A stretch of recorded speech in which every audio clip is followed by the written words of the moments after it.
Une seule parole venue de Dieu peut changer ta vie pour toujours. La nouvelle naissance, c'est ce qui te donne l'accès dans le royaume de Dieu. Sans la nouvelle naissance, il n'y a pas accès dans le royaume de Dieu. Rhéma, l'Esprit du Seigneur donne le pouvoir de parler. Rhéma, c'est une émission du ministère international Gloire de la dernière maison. Dieu est toujours sur son trône, mais son esprit émane de lui. Son esprit sort de lui pour accomplir sa volonté. C'est pour cela qu'il est appelé l'ange de sa présence dans l'enfer. Prenez le rendez-vous tous les mardis à 21h, les samedis à 9h30 sur la télé évangélique. Par l'émission Rhéma, le Seigneur vous parle et l'Esprit de Dieu vous guide.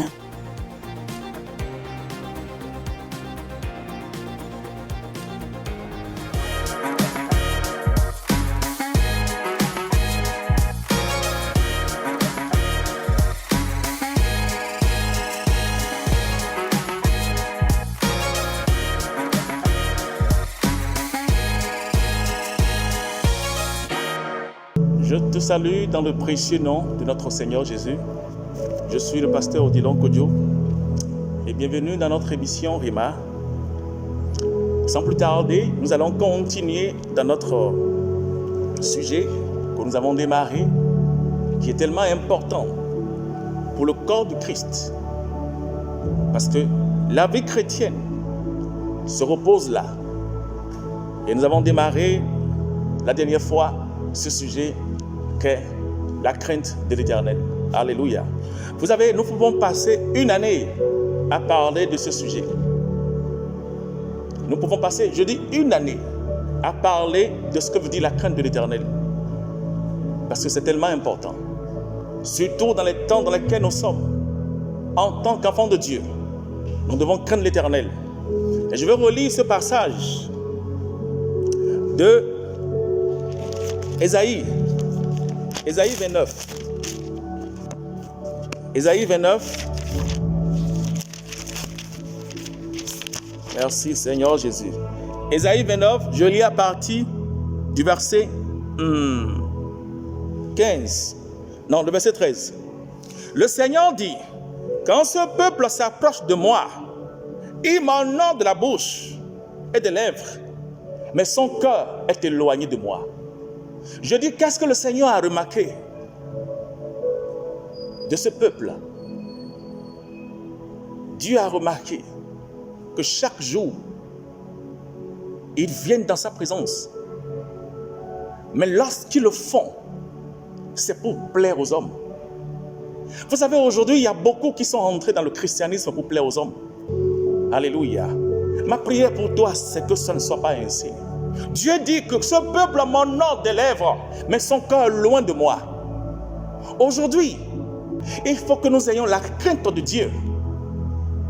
Parce que l'homme qui n'a pas la crainte de Dieu ne peut jamais aller loin. Nous avons vu comment le Seigneur a exercé un jugement sur le peuple. Et non seulement sur Élie, le sacrificateur et sa maison. Mais regardez ce que Dieu dit sur le peuple qui le craint. Lisons rapidement.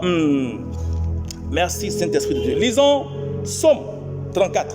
Lisons Psaume 34. Merci Seigneur Jésus. Je lis à partir, du verset 11. Il dit, les lionceaux éprouvent la disette et la faim, mais ceux qui cherchent l'Éternel ne sont privés d'aucun bien. Alléluia. Il dit quoi? Je relis. Les lionceaux éprouvent la disette et la faim. Vous savez, le lion est décrit comme le roi de la forêt. Alléluia. Dieu dit, même un géant, un homme qui est un géant financier, ce qui veut dire un homme riche, peut un jour devenir pauvre. Alléluia. Parce que sa richesse n'a pas de garantie. La Bible dit que si Dieu ne soutient pas quelque chose, la chose n'a pas de garantie. C'est ce que Dieu soutient par sa main qui peut durer dans le temps. On a vu des hommes riches aujourd'hui devenir pauvres. On a vu des hommes qui étaient immensement riches. Ils avaient tout. Écoutez, si tu ne l'as jamais vu, je l'ai vu. J'ai vu des gens qui étaient immensement riches. Mais aujourd'hui, Si on te racontait, tu ne pourras pas croire. Ils sont devenus plus bas que zéro. Vous savez, quand tu prends une pierre et que tu lances en haut, et quand cette pierre descend, qu'est-ce qui se passe? La pierre ne reste plus en surface, la pierre s'enfonce. Alléluia. Ce qui veut dire, leurs conditions actuelles sont devenues pires que la façon dont ils étaient avant de monter. Et Dieu dit que les lionceaux, ce qui veut dire un géant qui était riche, peut prouver la disette. Mais regardez ce qu'il dit par la suite. Le verset 11, je relis. Les lionceaux éprouvent la disette et la faim. Mais ceux qui cherchent l'Éternel ne sont privés d'aucun bien. Alléluia. Il y a une autre traduction qui dit, ceux qui craignent l'Éternel. Ceux qui craignent l'Éternel ne sont privés d'aucun bien. Frères et sœurs, la crainte de Dieu apporte le bonheur dans la vie de l'enfant de Dieu. Et aujourd'hui, cette crainte n'est plus dans l'église. Cette crainte n'est plus. Et vous savez, c'est tellement important de comprendre ces choses. La crainte de l'Éternel, ce n'est plus aujourd'hui dans l'église. Beaucoup bafouent les choses de Dieu. Beaucoup n'ont plus égard aux choses de Dieu. Et surtout, quand tu es un travailleur dans la maison de Dieu, je vais te dire, si tu es un travailleur dans la maison de Dieu, crains Dieu. La Bible a dit, craignez l'Éternel. Servez Dieu avec crainte et tremblement. Mais ces choses ne se disent pas dans la maison de Dieu. Et ça continue. Ça continue. Ça devient, comment on appelle là, quelque chose qui contamine. Je veux être spécifique dans mon message. Je veux parler des travailleurs dans la maison de Dieu. Et surtout, le groupe musical. Je veux parler des chantres. Je veux parler des instrumentistes. Des gens qui ont un service qui monte sur l'autel de Dieu et qui font un travail. Faites beaucoup attention. L'église de Jésus-Christ n'est pas une entreprise. Mais aujourd'hui, beaucoup prennent l'église comme un moyen de se faire de l'argent. Et je dis, quand les hommes sont en train de faire de telles choses, la crainte de Dieu n'est plus dans leur vie. Aujourd'hui, nous avons des musiciens qui montent sur l'autel de Dieu et qui savent Dieu et qui ont des contrats. Des contrats. Des contrats. Aujourd'hui, aucun musicien ne peut servir Dieu avec le don et le talent que Dieu lui a donné sans que tu le payes de l'argent. Aujourd'hui, ils te diront, nous devons être payés. Frères et sœurs, je vais te dire une chose. Il y a une chose que tu n'oublies. Je dis tout, il y a une chose que tu oublies. Que tu t'es accroché à quelque chose pendant des années, ne fais pas de la chose une vérité. Tu peux vivre dans des suppositions durant toute ta vie sans savoir que tu es dans une erreur. L'église n'est pas une entreprise d'affaires. Rappelez-vous, un jour, Jésus était dans le temple. Il était venu dans le temple. Il a vu les pharisiens, les hommes ont pris la maison de Dieu comme un lieu de business.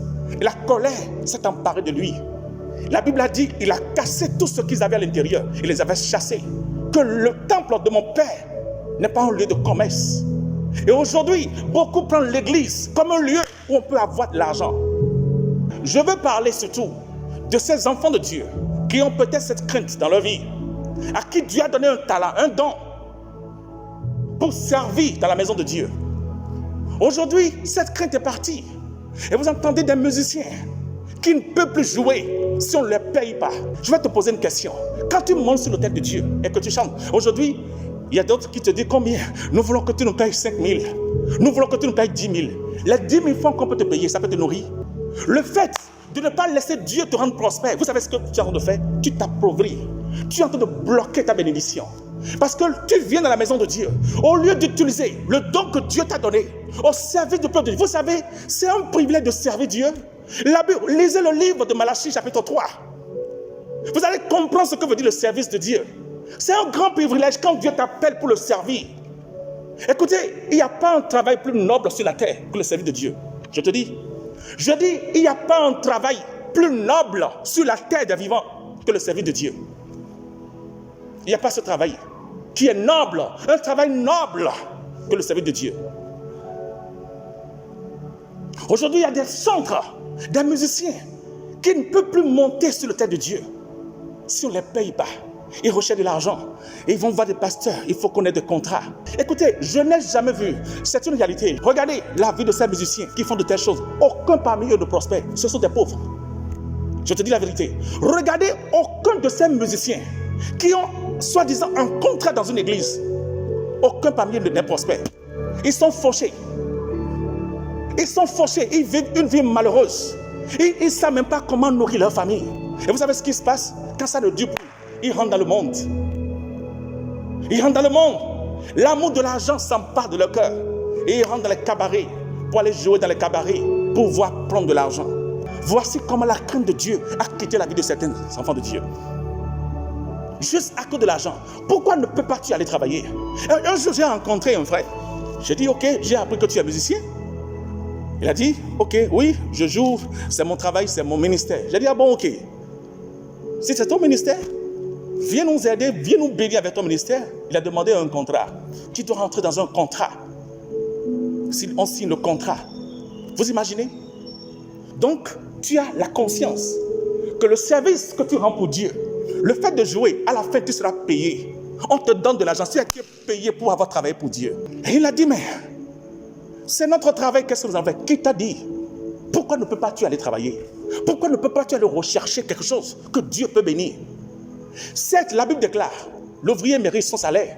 Quand Dieu te donne un don, pour que tu puisses utiliser ce don pour sa maison, laisse-moi te dire une chose, ce don va te bénir. Ce don bénira ta vie. Ce qui veut dire, si c'est la musique, tu seras béni au travers de ce don. Ce don va te bénir. Mais si en premier lieu, tu as en tête que je le fais pour de l'argent, tu as perdu ta vision. Quand Dieu t'a amené dans une église pour que tu puisses utiliser ce don, il sait très bien qu'il va te bénir. Il sait très bien qu'à la fin, il va te bénir. Le Seigneur connaît tes besoins. Le Seigneur connaît tes besoins. Il sait que le moment viendra où tout ce que tu fais pour son royaume, pour la cause de son nom, il fera quelque chose. Laisse-moi te dire une chose. Lorsque tu entres en contrat avec un serviteur de Dieu et tu travailles dans cette église, tu dis, ok, le serviteur de Dieu entre en contrat. Tu sais ce qui se passe? Ça veut dire que tu es limité. Tout ce qui te lie, c'est ton contrat. Tu finis, il te paye. Il n'y a plus d'autre bénédiction qu'il peut faire dans ta vie. Alors que si tu laisses Dieu te conduire, si tu laisses Dieu être une bénédiction, je vais te dire une chose. J'ai connu, écoutez, je connais des chantres, je connais des musiciens qui ont utilisé le don de Dieu pour leur service. Mais laisse-moi te dire une chose. Ce que cela a apporté dans leur vie, même un directeur de société ne peut pas les payer. Parce qu'ils ont décidé de mettre leur don au service de Dieu. Pas pour qu'on puisse les payer. Et c'est dans la francophonie que nous trouvons cela. Et surtout dans mon pays, le Bénin. Et l'église est devenue un lieu charnel. Et vous savez, les samedis soirs, il est dans les cabarets. Le dimanche, il monte sur l'autel de Dieu. Comment on peut vivre comme ça? La crainte de Dieu n'est plus dans l'église. Frères et sœurs, il faut que vous changiez. Dieu a de grandes bénédictions pour toi. La Bible a dit, le Seigneur te demande qu'est-ce que tu as en main pour bénir. Tu dis que je sais jouer.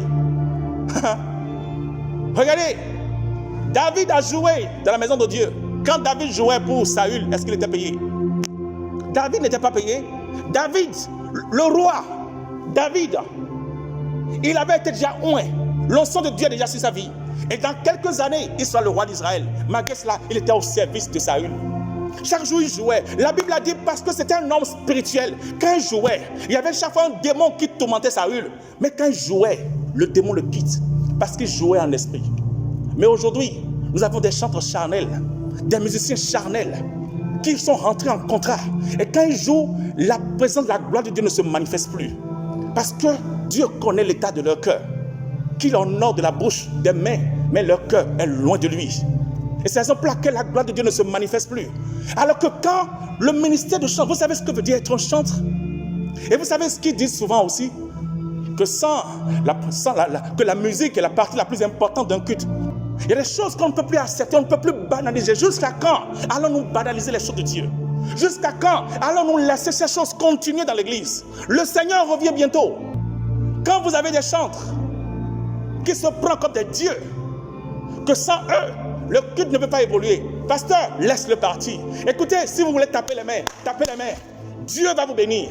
Tapez les mains, les miracles vont se passer. Tapez les mains, la gloire de Dieu va se manifester. Mais que personne ne nous dise que sans eux, on ne peut plus évoluer. Lorsque Dieu te donne ce don et que tu es fidèle, le jour viendra, le serviteur de Dieu que Dieu a établi, il n'est pas sans corps. Il connaît tout ce que tu fais pour la maison de Dieu. Il sait que tu travailles pour l'Éternel. Dieu touchera son cœur. Les choses que tu n'imagines même pas, les choses qui ne sont même pas traversées ta pensée, c'est ce que Dieu va l'utiliser pour faire pour toi. Même toi, déjà tu es rentré dans un contrat. Parce que tu es rentré dans un contrat, il n'y a plus de bénédiction pour toi. Et comment je peux savoir en tant que serviteur de Dieu que je suis sous l'autel, mais la personne à côté de moi qui est en train de jouer est un homme d'affaires. Il est juste venu pour de l'argent. Comment le culte peut être béni? Ça ne peut pas passer. Et c'est ce que nous avons au Bénin, dans cette nation. Et ça continue. Ça continue. Et comme ça, les choses de Dieu sont banalisées. Frères et sœurs, il faut que cela cesse. Et je dis, quand cela arrive, c'est parce que la crainte de Dieu a quitté la vie de beaucoup. A quitté la vie de beaucoup.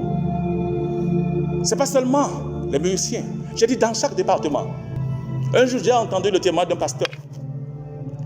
C'était un culte de réveillon. Ils ont organisé une grande croisade. À la fin du culte, il y a une sœur de l'église qui a pris la voiture et a fait un accident. Elle est décédée. Alors qu'elle avait fait fraîchement son mariage. Et le mari pleurait, le pasteur a été informé. La tristesse est rentrée dans la vie du pasteur. Seigneur, comment ça peut arriver? La sœur qui vient de servir Dieu, la sœur qui vient de faire quelque chose. Et vous savez, le serviteur de Dieu était meurtri et souffrait. Et la nuit, Dieu lui montre un songe. Qu'à cette veillée tout à l'heure, elle faisait partie des gens qui prenaient l'offrande de Dieu. À la veillée, lorsqu'elle a pris les offrandes de Dieu, elle est partie mettre cela dans son sac. Elle est partie mettre cela dans son sac. Le Seigneur a montré cela au serviteur de Dieu. Ne sois pas triste, parce que ce qu'elle a fait, c'est ce qui a ouvert une porte à l'ennemi d'entrer dans sa vie. Parce qu'elle a banalisé les choses de Dieu. Elle a fait un accident juste après avoir servi Dieu. Comment ça peut arriver? C'est ça, des fois certaines choses arrivent à certaines personnes. On dit, mais comment il est chrétien? Qu'est-ce que vous appelez chrétien? Le christianisme, ce n'est pas le lèvre. Le christianisme, ce n'est pas la bouche. Dieu dit, ce peuple m'honore de la bouche, mais son cœur est loin de moi.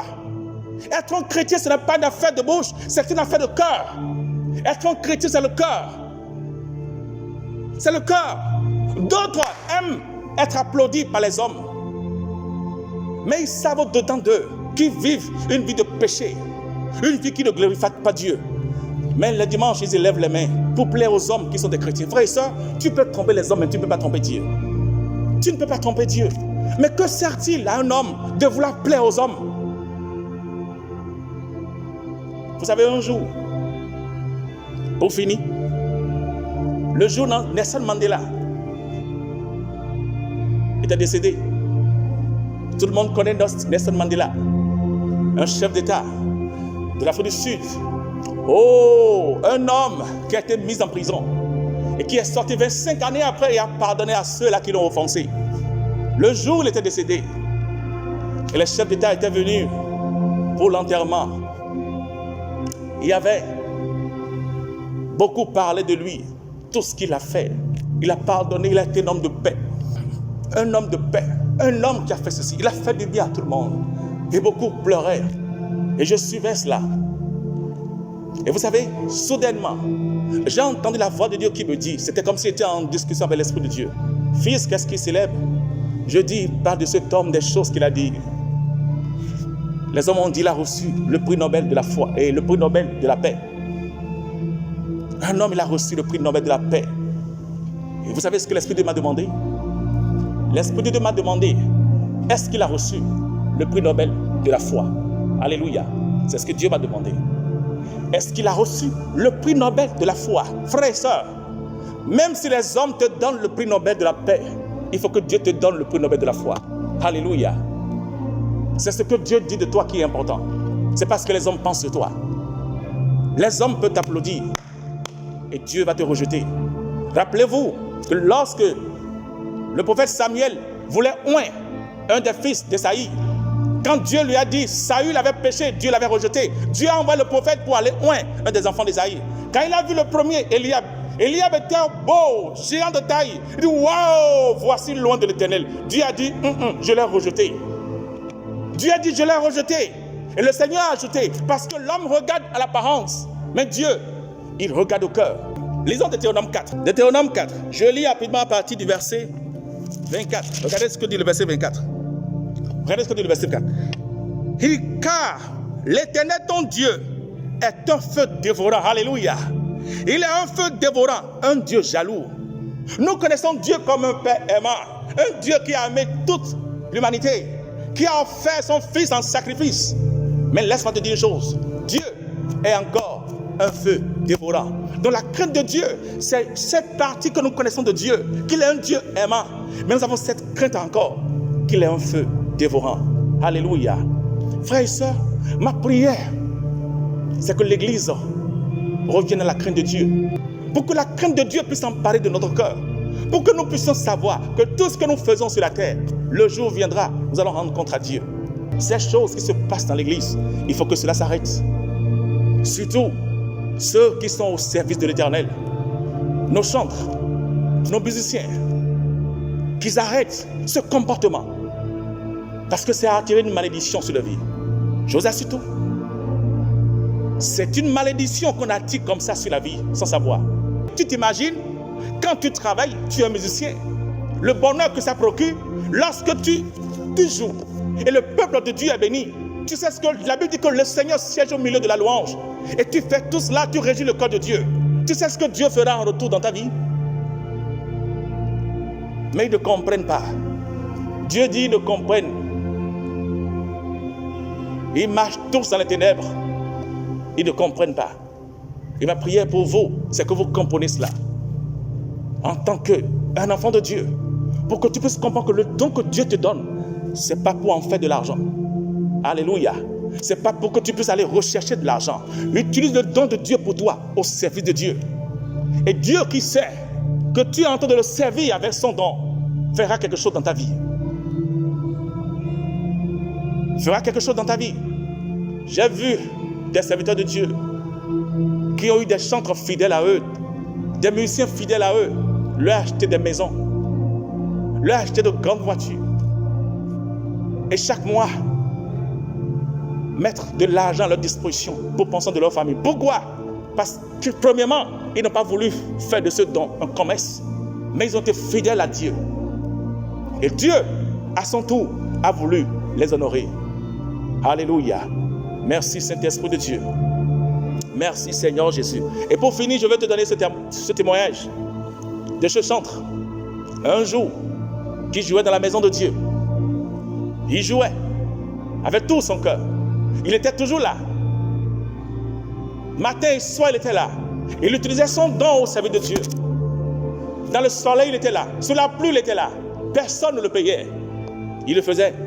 Un jour, il était dans sa chambre après avoir prié le matin. Toi, tu n'as même pas une vie de prière. En tant qu'un chantre. En tant qu'un chantre.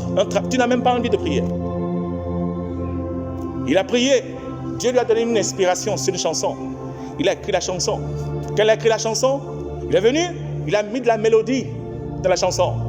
Et vous savez, il y avait une dame, une chef d'entreprise, dans une nation étrangère, qui avait une question dans son cœur. Et elle cherchait la réponse depuis des années. Elle n'a pas trouvé. Mais ce jour-là, juste comme ça, elle a écouté la chanson de ce chantre. Elle a reçu une réponse de Dieu qu'elle cherchait depuis des années. Dans la chanson, vous savez ce qu'elle a fait? Elle a dit, waouh Seigneur, j'ai trouvé la réponse. Elle a envoyé un jet privé pour aller chercher ce chantre. Allez me chercher ce monsieur. Et quand ils sont venus, ils ont cherché le monsieur, ils ont vu le monsieur. Ils l'ont appelé, ils l'ont passé la dame. La dame lui a dit, serviteur de Dieu, c'est moi qui devais venir vers toi. Mais je t'en prie, entre dans cet avion et viens avec ces gens, parce que je veux te rencontrer. Et quand il est parti, Dieu a utilisé cette dame pour lui. Il lui a remis un chèque d'$1 million. Alléluia. $1 million. Aujourd'hui, plus de 600 millions de francs CFA. Il lui a donné. Où est-ce que tu habites? Je suis encore avec ma maman. Non, tu ne pourras plus. Et elle lui a dit que la chanson que tu as faite, cette chanson est une chanson de grandeur. Donc tu vas habiter parmi les grands. Elle a acheté une villa dans la ville la plus riche du pays. Et elle lui a dit, tout ce que tu as besoin de faire, prends tes effets, juste tes effets, tes habits, laisse tout, parce qu'il y a tout pour toi dans cette maison. Et elle a envoyé une camionnette et le chantre a déménagé dans cette maison. Et de là, sa vie a commencé à parler de gloire en gloire. De gloire en gloire. Et aujourd'hui, c'est lui qui bénit le peuple de Dieu. C'est lui qui bénit. Il a une ONG qui bénit les hommes. C'est de ça qu'il s'agit. Amen. Je dis, c'est de ça qu'il s'agit. Quand tu utilises le don de Dieu au service de Dieu, le Seigneur n'oublie pas les bienfaits que tu portes en son nom. Le jour viendra, Dieu va t'honorer. Et si tu entends ma voix, sache que le temps est court. Et le Seigneur a dit, si vous entendez ma voix, n'endurcissez pas vos cœurs. Alléluia. Dieu est un Dieu d'amour. Et quand nous voulons sortir de son couloir, il nous ramène sur le bon chemin pour que nous puissions accomplir le vœu de Dieu pour notre vie. Le Seigneur ne blâme personne, mais tout ce qu'il veut, c'est que nous marchions devant sa face pour accomplir sa glorieuse destinée. Alléluia. Je veux prier pour toi. Père, dans le nom puissant de Jésus, je te dis merci. Merci pour ton amour. Merci pour ta grandeur. Seigneur, nous te disons merci. Et Seigneur, je prie maintenant que la crainte de Dieu revienne dans ton église. Que la crainte de Dieu revienne dans ton église. Oui, que ta crainte revienne dans ton église. Revienne dans ton église. Pour que nous soyons conscients de toi. Que tu es un Dieu d'amour. Un Dieu miséricordieux. Non seulement tu es un feu dévorant. Et tu rendras à tout homme ce qu'il aura fait sur la terre. Je prie pour tes enfants qui se sont égarés. Père, je prie à ce que tu les pardonnes et que tu ramènes leur cœur. Comme l'enfant prodige qui a gaspillé les biens de son père et qui est parti, mais qui a su dans son cœur qu'il a péché contre son Père céleste, qu'il ira demander pardon. Et cet enfant prodige est revenu et a dit, Père, j'ai péché contre le ciel et j'ai péché contre toi. Et tu l'as embrassé. Et tu as ordonné qu'on lui mette un vêtement de fête. Et qu'une fête soit faite en son honneur. Seigneur, merci. Car tu es ce Dieu qui veut nous pardonner et qui veut nous faire du bien. Merci pour la vie de ton fils. Je prie pour lui. Que ton amour l'environne. Que ta grâce l'accompagne. Merci Père. Alléluia. Vous savez, nous sommes sur la télé.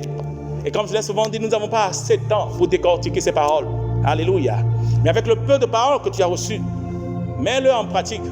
Jésus a dit, ce n'est pas celui qui écoute la parole qui est béni, mais c'est celui qui la met en pratique. Amen. Mets la parole de Dieu en pratique et tu reviendras certainement avec un témoignage. Je te bénis par la grâce de Dieu. Je te bénis par la parole et sois richement béni au nom de Jésus. Amen.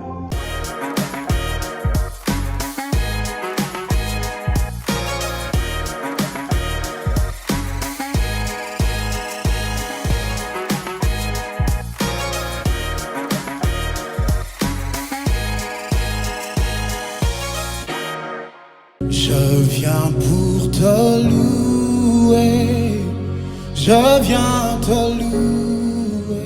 Où que vous soyez, quelle que soit votre position, venez et adorons le Seigneur avec le ministère international Gloire de la dernière maison. Dieu touche les cœurs, illumine les vies. Venez au ministère international Gloire de la dernière maison et entrons en communication, en communion avec Dieu pour la restauration de votre vie. Je viens pour t'honorer. Le ministère international Gloire de la dernière maison est situé à Vaudier. En allant vers les rails, derrière l'immeuble de l'ancien Sonar, venez adorer et louer le Seigneur avec le ministère tous les dimanches de 9h à 11h et les mercredis de 19h à 21h. Contact 57 51 20 46 ou le 57 51 20 47. Adresse email gloire de la dernière maison @gmail.com.